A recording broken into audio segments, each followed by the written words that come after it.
What if I told you that a tragic accident near one of the world's most iconic landmarks could have been prevented by something as simple as a background check?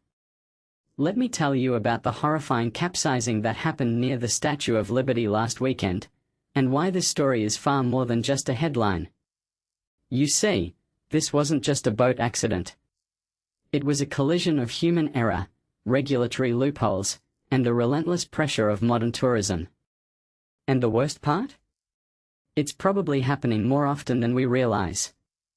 Think about it. The Statue of Liberty isn't just a tourist attraction, it's a symbol of freedom, a monument to human ambition.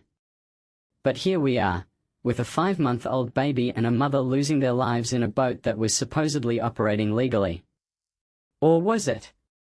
The Coast Guard is now investigating whether this was an illegal charter operation. That's not just a bureaucratic detail, it's a red flag. How many times has this happened before? How many captains have cut corners to maximize profits while cutting safety measures? In my opinion, this isn't an isolated incident. It's a symptom of a broken system that prioritizes revenue over human lives. Now, let's talk about the captain. Arrested for reckless endangerment, sure, but what does that even mean in practice? Are these charges enough to deter others from doing the same?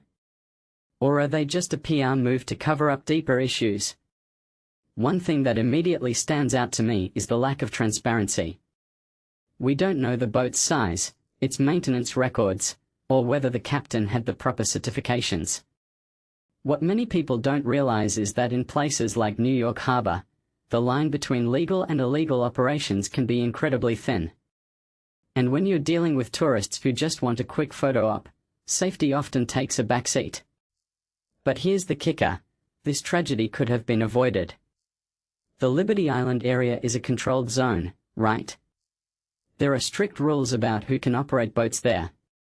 So why wasn't this vessel flagged? Was it because the captain paid off the right people? Or worse, was this an unregulated black market tour company exploiting the chaos of tourism? A detail I find fascinating is how quickly the Coast Guard towed the boat away. That's not just about evidence, it's about covering tracks. And if you take a step back and think about it, this raises a deeper question. How many other tragedies are being swept under the rug because of the same systemic failures? Let's not forget the human cost. A mother and her infant, gone in an instant. The horror of that moment is almost too much to process. But what this really suggests is that we've become desensitized to the risks of our own choices. We flock to these iconic spots, demand cheaper tours, and expect everything to be perfect. And when it isn't, we are shocked. Personally, I think we need to hold companies accountable, not just for the tragedy, but for the culture that allows such negligence to exist. Because if this happens once, it'll happen again. And next time, it might not be a baby in a boat, it might be you.